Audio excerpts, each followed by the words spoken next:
નમસ્કાર મિત્રો, શ્રી કૃપાલુ શૈક્ષણિક સંકુલ યુટ્યુબ ચેનલમાં આપનું હાર્દિક સ્વાગત છે।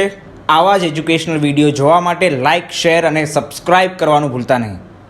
ધોરણ 11માં આગળના લેક્ચરમાં આપણે વિક્ષેપણ બળ ભણ્યા પછી હવે આપણે જોવાનું છે દ્વિધ્રુવીય આકર્ષણ બળ। તો ભાઈ દ્વિધ્રુવીય આકર્ષણ બળમાં કેવું હોય? બહુ સહેલું છે મારા દીકરા, હા, બહુ સરળ છે। અણુ વચ્ચે જુઓ, દ્વિધ્રુવીય આંતર આણવીય આકર્ષણ બળ, મતલબ કે બે અલગ અલગ અણુ વચ્ચેનું આકર્ષણ બળ છે, પણ એ દ્વિધ્રુવીય છે।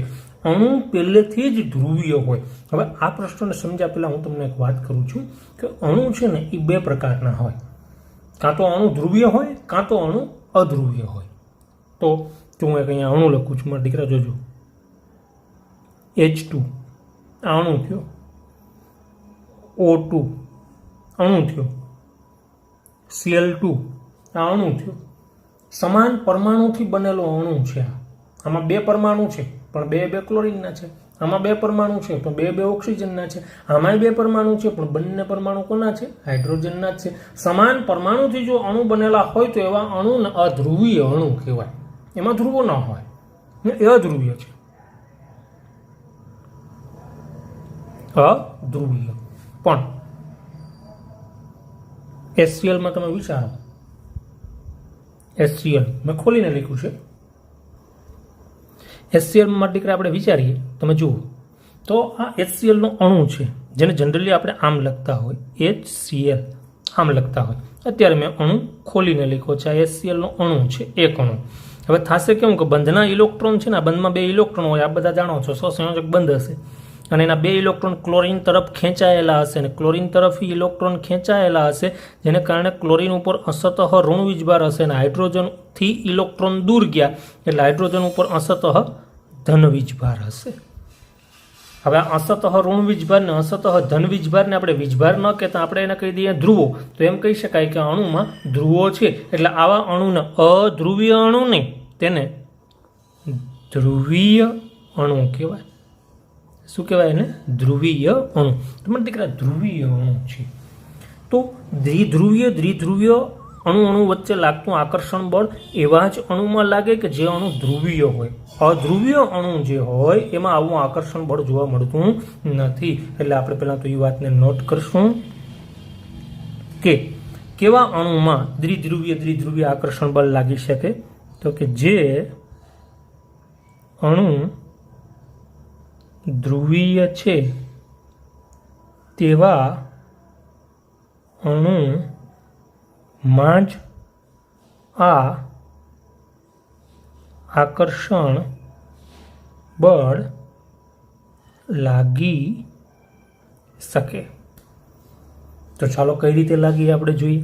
હું HCl ના બે અણુ લઉં છું, આ H અને આ Cl। આ HCl નો એક અણુ થયો, હું HCl નો બીજો અણુ લઉં છું, આ HCl નો બીજો અણુ થયો મારા દીકરાઓ। હવે આપ બધા જાણો છો, બંધના ઇલેક્ટ્રોન ક્લોરીનની નજીક એટલે ક્લોરીન ઉપર અંશતઃ ઋણ વીજભાર, હાઇડ્રોજન ઉપર અંશતઃ ધન વીજભાર। આને તમે વીજભાર બોલો કે ધ્રુવો બોલો, કંઈ પણ કહી શકાય। અહીંયા પણ ક્લોરીન ઉપર અંશતઃ ઋણ વીજભાર આવશે, હાઇડ્રોજન ઉપર અંશતઃ ધન વીજભાર આવશે, મતલબ કે અણુ ધ્રુવીય છે। આને કહી દઈએ અણુ A, અને હું કહી દઉં છું અણુ B, બે HCl ના જ અણુ છે। હવે જુઓ, બહુ સિમ્પલ વાત છે, એકદમ સરળ છે કે એક અણુનો ધનભારિત છેડો, બીજા અણુનો ઋણભારિત છેડો। એક અણુનો ઋણભારિત છેડો તો બીજા અણુનો ધનભારિત છેડો। વિરુદ્ધ વીજભાર ધરાવતા છેડાઓ વચ્ચે નજીવું આકર્ષણ બળ ઉદ્ભવે છે, અને બસ આવા આકર્ષણ બળને દ્વિધ્રુવીય આંતરાણવીય આકર્ષણ બળ કહેવાય। કેવું આકર્ષણ બળ કહેવાય એને? ધ્રુવીય। તમે દ્વિધ્રુવીય કયો તો એ હાલે, ધ્રુવીય કયો તો એ હાલે। ધ્રુવીય આંતર આણવીય આકર્ષણ બળ। ધ્રુવીય આ બળ, મતલબ કે આંતર આણવીય આકર્ષણ બળ। બસ વેરી સિમ્પલ, કંઈ છે જ નહીં। શું મોટી વાત છે અહીંયા? એક વાત તમારે સમજવા જેવી છે કે સાહેબ, જો એને હોય અને Cl જ્યારે જોડાય NaCl, એ NaCl જે છે એમાં પણ Na ઉપર પ્લસ વીજભાર આવે અને Cl ઉપર માઇનસ વીજભાર આવે. પણ હું તમને મારા દીકરા અત્યારે વાત તમને સમજાવી દઉં કે અહીંયા જે વીજભારો આવ્યા છે ને એ થોડાક એવા વીજભારો છે, અસતહ વીજભારો છે. અને અહીંયા NaCl જે છે, Na અને Cl જ્યારે બંધથી જોડાયેલા હોય અને એમાં જે વીજભારો હોય ને અસતહ ન હોય. દીકરા આ વીજભાર છે ને અસતહ નથી, પ્રચંડ વીજભાર છે. એ આયોનિક બળનો આ વીજભારો છે, આયોનિક બંધના વીજભારો છે, આયોનિક બળના વીજભારો છે, એ પ્રચંડ વીજભારો છે. અહીંયા જે આ વીજભારો આવેલા છે ને એ અસતહ વીજભારો છે, આ નજીવા વીજભારો છે. એટલે દ્વિધ્રુવીય આંતરાણવીય આકર્ષણ બળ આમાં જોવા મળશે. આમાં તો કુલંબિક આંતરાણવીય આકર્ષણ બળ જોવા મળે, દ્વિધ્રુવીય નહીં જોવા મળે. અહીંયા આ જે વીજભારો છે ને એ વીજભારોની માત્રા 1.6 × 10⁻19 કુલમ જેટલી હોય આ વીજભારોની માત્રા. ત્યારે એની સાપેક્ષમાં આની માત્રા બહુ ઓછી છે, બહુ ઓછી છે. આ તો અસતહ વીજભાર છે અને ડેલ્ટા વીજભાર કહેવાય. મતલબ ડેલ્ટાનો મતલબ થાય અસતહ, થોડાક એવા વીજભાર છે. બરાબર, આ વાત મારા દીકરા યાદ રાખવાની છે. અને સેમ ટુ સેમ અહીંયા જે આંતરાણવીય આકર્ષણ બળ છે એ કેટલું હોય અણુ વચ્ચે લાગતું આવું જે દ્વિધ્રુવીય આંતરાણવીય આકર્ષણ બળ છે આ એ કેટલું હોય તો કે બે અણુઓના અંતરના 6 ઘાતના વ્યસ્ત પ્રમાણમાં હોય. એટલે મેં તમને આગળ લખ્યું હતું એમ 1/6 અંતરની 6 ઘાત. અહીંયા આ જે અણુ છે એમની વચ્ચે લાગે છે જે આંતરાણવીય આકર્ષણ બળ. કયું આંતરાણવીય આકર્ષણ બળ છે? દ્વિધ્રુવીય આંતરાણવીય આકર્ષણ બળ. એ કેટલું લાગે તો કે અણુઓ વચ્ચેના અંતરના 6 ઘાતના વ્યસ્ત પ્રમાણમાં આ બળ લાગતું હોય છે. આ બુકની અંદર પણ મારા દીકરાઓ લખીને આપણને આપ્યું છે. હવે તમને એમ થઈ જશે, એટલું સમજાઈ ગયું હશે કે ભાઈ આગળનું જે આપણે જોયું વિક્ષેપણ બળ, એ પણ વિક્ષેપણ બળ કેટલું હોય તો કે અણુ વચ્ચેના અંતરના 6 ઘાતના વ્યસ્ત પ્રમાણમાં. આ જે ધ્રુવીય અણુ વચ્ચેનું આંતરાણવીય આકર્ષણ બળ છે એ પણ કેટલું હોય તો કે અણુઓ વચ્ચે જે અંતર છે એના 6 ઘાતના વ્યસ્ત પ્રમાણમાં. જૂની બુક હશે ને તો ત્યાં સમપ્રમાણ સંબંધ આપેલો એવો શબ્દ લખેલો છે, સમપ્રમાણમાં હોય.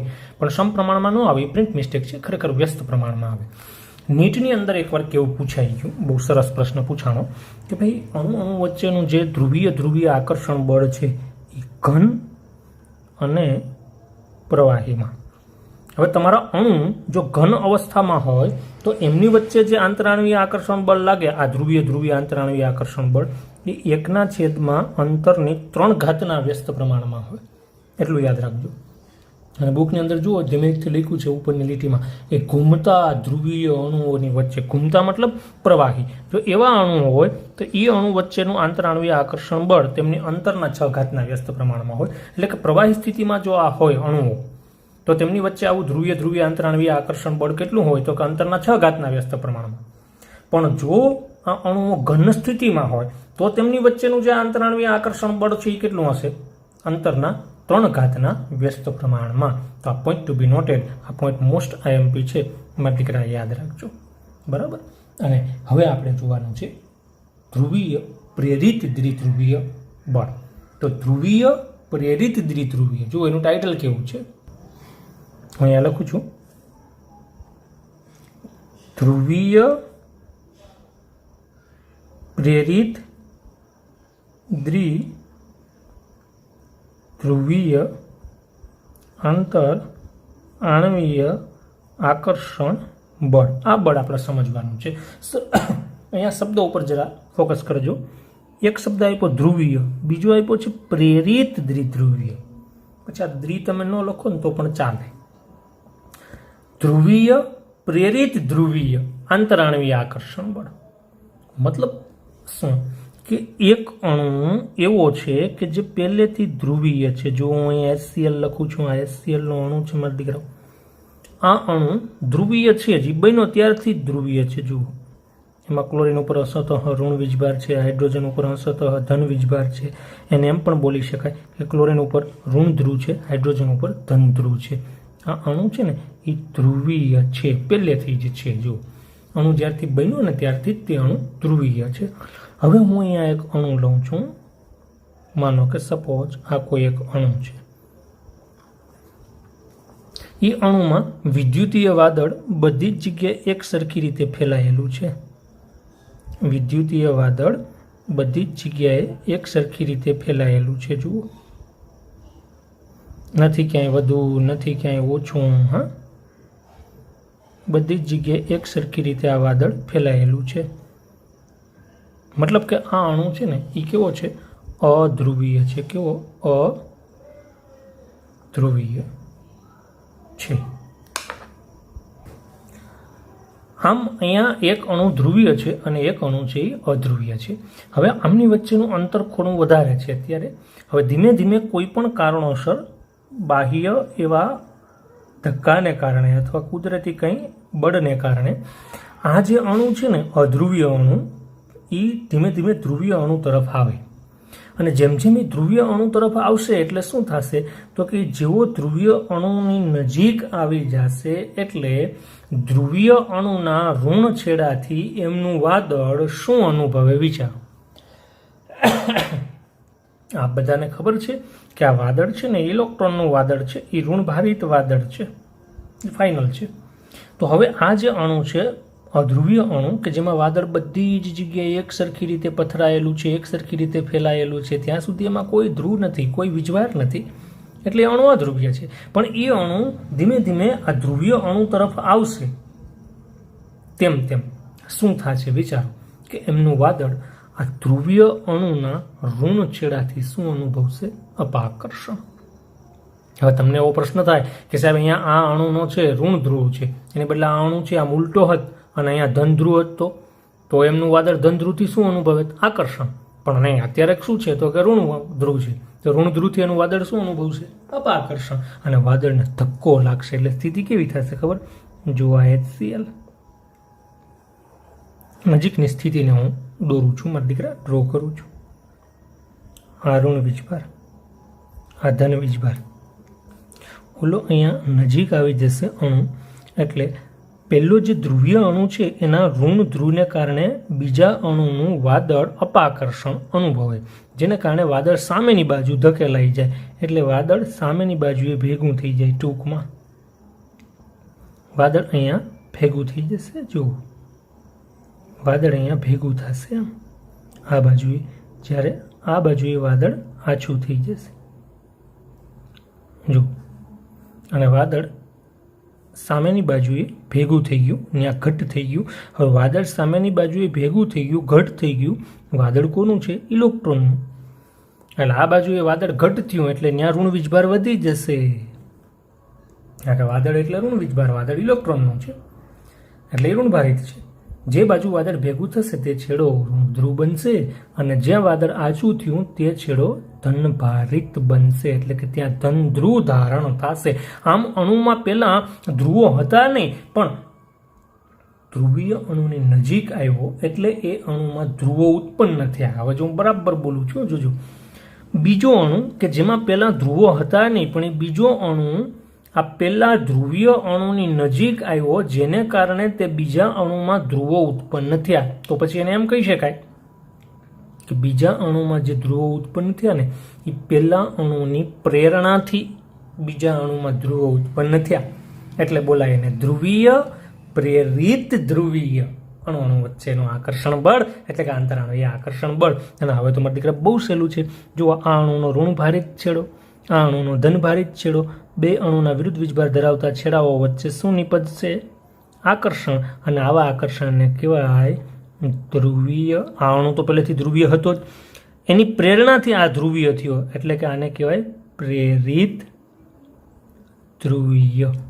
આ પહેલેથી ધ્રુવીય નથી, પહેલાં તો એ અધ્રુવીય હતું, પણ આ અણુ એટલે કે બીજો અણુ આની નજીક આવ્યો, પહેલા અણુની ધ્રુવીય અણુની એ નજીક આવ્યો, એટલે કે ધ્રુવીય અણુની પ્રેરણાથી એમાં ધ્રુવો ઉત્પન્ન થયા, એટલે એને પ્રેરિત ધ્રુવીય કહેવાય. અને આમની વચ્ચેનું જે આકર્ષણ બળ થાય એને કહેવાય ધ્રુવીય પ્રેરિત ધ્રુવીય આંતર આણવીય આકર્ષણ બળ. બહુ સરસ છે, બહુ સહેલું છે મારા દીકરા. જુઓ શું મોટી વાત છે, બરાબર. અને બુકની અંદર આ જે બધા બળોની આકૃતિ આપી છે ને, બુકમાં જેમ આપી એમ દોરવાની નથી. બુકમાં તો સીડી જેવી આકૃતિ છે. તમને મેં જે આકૃતિ દોરાવી ને સરસ રીતે મારા દીકરા તમારે દોરવાની છે, બરાબર. પેપરમાં, હા પેપરમાં પણ એવું નહીં કે ફેરબુકમાં જ, પેપરમાં પણ આમ જ આકૃતિ દોરવાની. એટલે બુકમાં આપી છે એવી બે બે ત્રણ આકૃતિ કરવાની કંઈ જરૂર નહીં. આમાં બે આકૃતિ આપવી પડશે, અહીંયા વધુ અંતરે, અહીંયા નજીક, આ બે સ્થિતિ છે. જ્યારે બે અણુ વચ્ચે અંતર વધુ છે એટલે કે બે અણુ એકદમ દૂર દૂર છે, આ ત્યારની સ્થિતિ છે. જ્યારે બે અણુ નજીક નજીક આવે આ ત્યારની સ્થિતિ છે. બરાબર. એટલે જે મેં આકૃતિ દોરાવી છે ને એ આકૃતિમાં દીકરાઓ તમારે દોરવાની છે. બરાબર. બુકની અંદર જે આકૃતિ આપી છે ને એ દોરવાની તમારે જરૂર નથી. અહીંયા પણ ફરી પાછું હતું એમને એમ જ કે અહીંયા આ ધ્રુવીય અને પ્રેરિત ધ્રુવીય જે અણુ છે એમની વચ્ચેનું જે આકર્ષણ બળ છે એ કેટલું લાગતું હશે તો કે તેમની વચ્ચેના અંતરના 6 ઘાતના વ્યસ્ત પ્રમાણમાં. એટલે અહીંયા પણ આકર્ષણ બળ કેટલું લાગશે તો કે 1/r6 જેટલું. જુઓ. બરાબર. અને હવે પછી આપણે શીખવાનું છે હાઇડ્રોજન બંધનું આકર્ષણ બળ. હવે આપણે જોશું હાઇડ્રોજન બંધ. તો હાઇડ્રોજન બંધ પણ એક અણુ વચ્ચે લાગતું આંતરાણવીય આકર્ષણ બળ જ છે, પણ એને અલગ કેટેગરીમાં રાખવામાં આવ્યો છે. હવે શું કામ એની પણ આપણે ચર્ચા કરવાના. હાઇડ્રોજન બંધ એટલે શું એની પણ ચર્ચા કરવાના. ઘણા બધા બાળકોને એવું થાય કે હાઇડ્રોજન જો કોઈ સાથે જોડાયેલો હોય, જેમ કે આવી રીતે હાઇડ્રોજન કોઈ સાથે જોડાયેલો હોય તો એને હાઇડ્રોજન બંધ કહેવાય. આવું ઘણા બાળકોને છે, પણ દીકરાઓ એ વાત ખોટી છે. આને હાઇડ્રોજન બંધ ન કહેવાય. પહેલાં તો મગજમાં એ ઠપકારીને તમે બેસાડો કે હાઇડ્રોજન બંધ પરમાણુ વચ્ચે ન હોય. અણુ વચ્ચે હાઇડ્રોજન બંધ હોય. આ તો પરમાણુ વચ્ચેનો બંધ છે ને, એ ક્યારે હાઇડ્રોજન બંધ ન થાય. અહીંયા હાઇડ્રોજનનો પરમાણુ, ફ્લોરિનનો પરમાણુ, એમની વચ્ચેનો આ બંધ છે, આ સહસંયોજક બંધ છે, હાઇડ્રોજન બંધ નથી. બરાબર સમજો. 12મું ધોરણ ભણશો ને ત્યાં સુધી આખામાં હાઇડ્રોજન બંધ આવશે ભાઈ, સમજ પડે. એટલે અત્યારે બરાબર મારા દીકરા તમારે સમજવાનું છે. હું બધું જ તમને કહી અહીંયાથી. હા, આ જે સમજાય છે ને હું શું વાત કરું, આ જે છે ને બંધ એ હાઇડ્રોજન બંધ નથી, એ તો સહસંયોજક બંધ છે. હાઇડ્રોજનનો પરમાણુ ને બ્રોમિનનો પરમાણુ એમની વચ્ચેનો બંધ છે, આ સહસંયોજક બંધ છે, હાઇડ્રોજન બંધ નથી. બરાબર. અને એક વસ્તુ યાદ રાખજો કે આ પરમાણુ વચ્ચેનો બંધ છે. ક્યારેય પરમાણુ વચ્ચે હાઇડ્રોજન બંધ ન હોય, હંમેશા અણુ વચ્ચે હાઇડ્રોજન બંધ હોય. આ વાત તમારે નોટ કરી રાખવાની છે અથવા યાદ રાખવાની છે. બીજું, હાઇડ્રોજન બંધ છે ને એ ભૌતિક બંધ છે. ભૌતિક બંધ છે મતલબ કે આગળ હમણાં આપણે ભણ્યા ને આ દ્વિધ્રુવીય પ્રેરિત દ્વિધ્રુવીય વિક્ષેપણ બળ, એના જેવો ભૌતિક બંધ છે. એ બધા ભૌતિક બંધો હતા. ભૌતિક બળ કયો કે ભૌતિક બંધ કયો. એમાં હાઇડ્રોજન બંધ છે ને એ પણ ભૌતિક બંધ છે અથવા ભૌતિક બળ છે. હાઇડ્રોજન બંધ રાસાયણિક બંધ નથી. આયોનિક બંધ, સહસંયોજક બંધ એ રાસાયણિક બંધ છે દીકરા. પણ અત્યારે જે આપણે બધા બળો ભણ્યા, દ્વિધ્રુવીય બળ, દ્વિધ્રુવીય પ્રેરિત દ્વિધ્રુવીય બળ, એની આગળ આપણે ભણ્યા હતા વિક્ષેપણ બળ, અને અત્યારે આપણે ભણ્યા હાઇડ્રોજન બંધનું બળ અથવા હાઇડ્રોજન બંધ ભણીએ તો એ બધા ભૌતિક બળો છે, ભૌતિક બંધો છે. એમાં હાઇડ્રોજન બંધ છે ને ભૌતિક બંધ છે, આ યાદ રાખવાનું છે. બીજું, હાઇડ્રોજન બંધ છે ને એ વીજભારો વચ્ચેનું આકર્ષણ છે. વીજભારો વચ્ચેનું આકર્ષણ બળ છે. બરાબર, યાદ રાખશું આપણે. નજીવા વીજભારો વચ્ચેનું આકર્ષણ બળ છે, પણ એમાં પણ તમને નીચે લખ દઉં, આ નજીવા જે વીજભારો છે ને એમની વચ્ચેનું આકર્ષણ બળ છે. આંશિક વીજભારો વચ્ચેનું આકર્ષણ બળ છે, હાઇડ્રોજન બંધ છે નહીં. તો હવે આપણે જોઈએ હાઇડ્રોજન બંધને. તો હાઇડ્રોજન બંધ કેવા અણુમાં જોવા મળે એ પણ હું તમને લખી દઉં કે જ્યારે હાઇડ્રોજન એ ફ્લોરિન સાથે જોડાય, ઓક્સિજન સાથે જોડાય કે નાઇટ્રોજન સાથે જોડાય. પોઈન્ટ ટુ બી નોટેડ. હા, હાઇડ્રોજન સહસંયોજક બંધથી વિશેષ જો વાત કરું તો હાઇડ્રોજન બંધ એ સહસંયોજક બંધથી ફ્લોરિન સાથે જોડાય, ઓક્સિજન સાથે જોડાય કે નાઇટ્રોજન સાથે જોડાય, અને જે અણુ બને તે અણુમાં જ હાઇડ્રોજન બંધ જોવા મળે.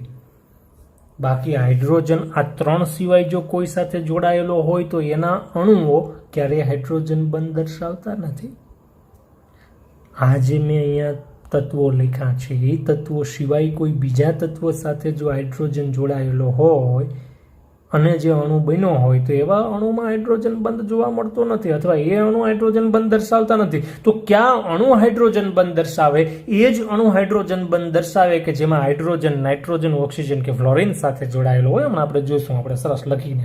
પણ આ વાત મારા દીકરાઓ તમારે યાદ રાખવાની છે કે હાઇડ્રોજન, ફ્લોરિન, ઓક્સિજન કે નાઇટ્રોજન સાથે જોડાય અને જે અણુ બને તે અણુમાં જ હાઇડ્રોજન બંધ આપણને જોવા મળે છે. આ સરસ રીતે મારા દીકરા તમારે યાદ રાખવાનું છે. તો હવે આપણે જોઈએ હાઇડ્રોજન બંધ.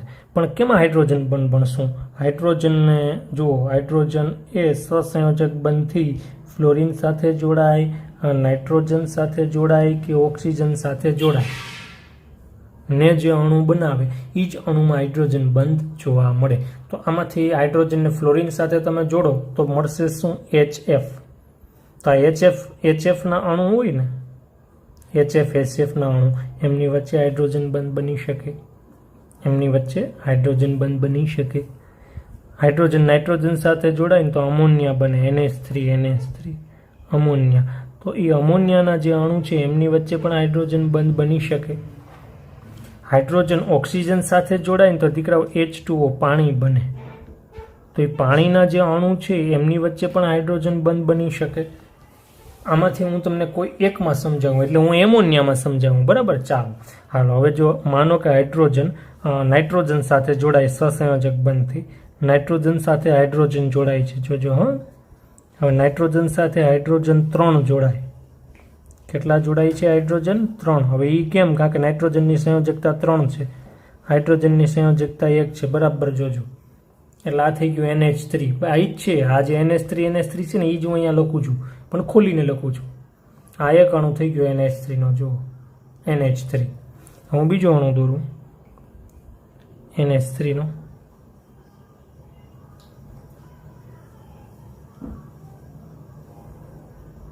આ બીજો અણુ છે NH3 નો.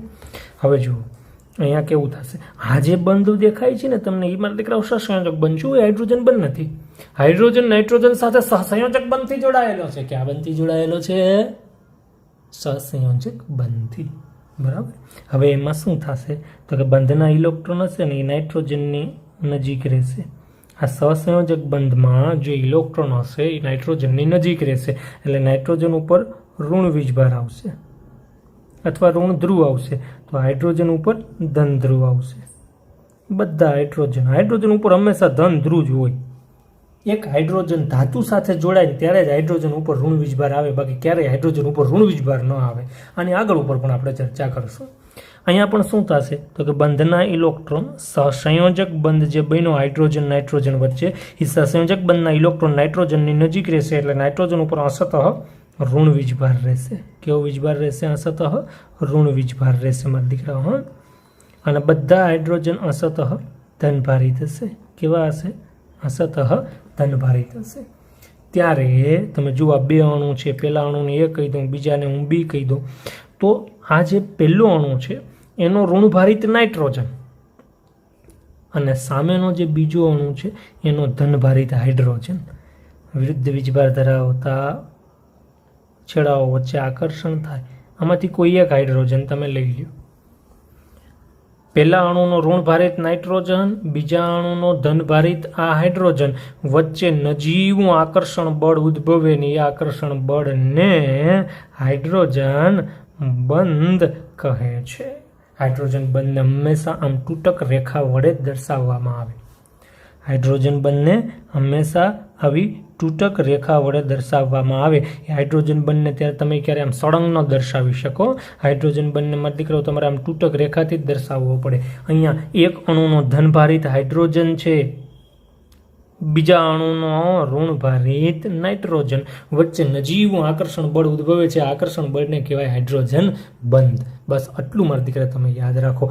HFમાં તમે જુઓ ને, બહુ સહેલું છે. જો HFમાં પણ હું કરતો, આ HF નો એક અણુ, આ બીજો HF એનો આ બીજો અણુ. હવે મારા દીકરા જુઓ, અહીંયા જે આ બંધ તમને દેખાય ને એ સહસંયોજક બંધ છે. તો સહસંયોજક બંધના ઇલેક્ટ્રોન ફ્લોરિન તરફ ખસેલા હોય, એટલે ફ્લોરિન ઉપર અંશતઃ ઋણ વીજભાર હોય અને હાઇડ્રોજન ઉપર અંશતઃ ધન વીજભાર હોય. ફ્લોરિન ઉપર અંશતઃ ઋણ વીજભાર હોય, હાઇડ્રોજન ઉપર અંશતઃ ધન વીજભાર હોય. હવે શું થાય તો કે આ પહેલો જે અણુ છે એને એ કહું, બીજાને હું બી કહું, તો શું થયું તો કે પહેલો જે અણુ છે એનો ઋણભારિત ફ્લોરિન અને બીજા અણુનો ધનભારિત હાઇડ્રોજન, વચ્ચે નજીવું આકર્ષણ બળ ઉદ્ભવે. આવા આકર્ષણ બળને કહેવાય હાઇડ્રોજન બંધ. હજી એકવાર હું બોલું છું મારા દીકરાઓ કે એક અણુનો ધનભારિત હાઇડ્રોજન અને બીજા અણુનો ઋણભારિત ફ્લોરિન. અહીંયા આપણે બોલતા હતા એક અણુનો ધનભારિત હાઇડ્રોજન અને બીજા અણુનો ઋણભારિત નાઇટ્રોજન. અહીંયા બોલશું બીજા અણુનો ઋણભારિત ફ્લોરિન. એક હાઇડ્રોજન ધનભારિત હોય જ એટલે એમ તો બોલી જ દેવાનું કે એક અણુનો ધનભારિત હાઇડ્રોજન. જો અહીંયા ધનભારિત હાઇડ્રોજન, અહીંયા ધનભારિત હાઇડ્રોજન. સામેના અણુનો ઋણભારિત, અહીંયા કયો તો નાઇટ્રોજન, અહીંયા કયો તો ફ્લોરિન. ધન ને ઋણ વચ્ચે શું થાય? આકર્ષણ. હાઇડ્રોજન ધનભારિત છે, એની સામે છે એ ઋણભારિત છે, એટલે નજીવું આકર્ષણ બળ ઉદ્ભવે. આવા આકર્ષણ બળને હાઇડ્રોજન બંધનું આકર્ષણ બળ કહેવાય. હાઇડ્રોજન બંધનું આકર્ષણ બળ છે એનું મૂલ્ય તમે યાદ રાખજો 10 થી લઈને 100 કિલો જૂલ પ્રતિ મોલ જેટલું હોય છે. મોસ્ટ આઈએમપી એમસીક્યુ માટે 10 થી 100 કિલો જૂલ પ્રતિ મોલ. એટલે એકમ યાદ રાખજો, બાકી ઓપ્શન બધા 10 થી 100 જ આપશે, એકમ બદલાવી નાખશે. કિલો જૂલ પ્રતિ મોલ એનો એકમ છે. હાઇડ્રોજન બંધની ઉર્જાનું મૂલ્ય કેટલું જોવા મળે છે તો કે 10 થી લઈને 100 કિલો જૂલ પ્રતિ મોલ જેટલું જોવા મળે છે. અને એક વાત તમારા મારા દીકરાઓ યાદ રાખવાની છે કે આજે અત્યારે આપણે આકર્ષણ બળ જોયા, દ્વિધ્રુવીય આકર્ષણ બળ હોય કે પછી વિક્ષેપણ બળ હોય કે પછી દ્વિધ્રુવીય પ્રેરિત દ્વિધ્રુવીય બળ હોય કે હાઇડ્રોજન બંધનું બળ હોય, આ બધા ભૌતિક બળ છે. આયોનિક બંધ, સહસંયોજક બંધ એ રાસાયણિક બંધો છે, એના બળ ખૂબ વધારે હોય. તો એની સાપેક્ષે આ જે બધા ભૌતિક બળો છે ને, ભૌતિક બંધો જે છે, ભૌતિક બળો જે છે એના મૂલ્ય ખૂબ ઓછા હોય. મતલબ એટલો જ કે રાસાયણિક બંધનું મજબૂતાઈ અથવા રાસાયણિક બંધનું ઉર્જાનું મૂલ્ય ખૂબ વધારે હોય, જ્યારે ભૌતિક બંધની ઉર્જાનું મૂલ્ય ખૂબ ઓછું હોય. આ વાત તમારે યાદ રાખવાની છે. ઇન શોર્ટ કહેવું તો કહી શકાય કે જે ભૌતિક બંધો છે ને એ નજીવા હોય, નબળા હોય, ત્યારે રાસાયણિક બળો છે અથવા રાસાયણિક બંધો છે એ ખૂબ મજબૂત હોય અને એની ઉર્જાના મૂલ્યો પણ ખૂબ ઊંચા હોય. બીજી વાત કરું તો કોઈ પદાર્થ ઘન હશે કે પ્રવાહી હશે કે વાયુ હશે, એનો આધાર આ બધા ભૌતિક બળો ઉપર છે. દ્વિધ્રુવીય બળ છે, હાઇડ્રોજન બંધનું બળ છે, વિક્ષેપણનું બળ છે, વાન્ડરવાલ્સ આકર્ષણ બળ છે. આ જે બધા ભૌતિક બળો છે ને, મોસ્ટ આઈએમપી બધા ભૌતિક બળો આજે આપણે ભણી ગયા છું. મારા દીકરા હું અહીંયા લખી દઉં છું કે ભૌતિક, તમે બંધો લખો તો પણ ચાલે અને ભૌતિક બળો લખો ને તો પણ ચાલે. આ ભૌતિક બળો દ્રવ્યની અવસ્થા નક્કી કરે છે. મતલબ કે આ એવા બળ છે બધા, ભલે નજીવા છે પણ ભૌતિક બળ નાજુક છે. પણ મજાની વાત એ છે કે એ દ્રવ્યની અવસ્થા નક્કી કરે. દ્રવ્ય ઘન હશે, દ્રવ્ય પ્રવાહી હશે કે દ્રવ્ય વાયુ હશે, એનો આધાર આ ભૌતિક બળ ઉપર છે. આ એટલી વાત મારા દીકરા તમે બરાબર યાદ રાખો. પછી હું તમને આવતા લેક્ચરમાં સરસ મજાની આગળ આપણે વાતને વધારશું. અહીંયા સુધી આપણે રાખીએ છીએ, બરાબર. કંઈ પણ પ્રશ્ન હોય તો મારા દીકરા તમે મને પૂછી શકો. પણ આશા રાખું કે તમે વિડીયો 2 વખત બરાબર પહેલાં જોજો, સમજજો, પછી મને પ્રશ્ન પૂછજો, બરાબર. અને આવતા લેક્ચરમાં આપણે આગળ ઉપર જઈશું. અસ્તુ. જય હિન્દ, જય ભારત.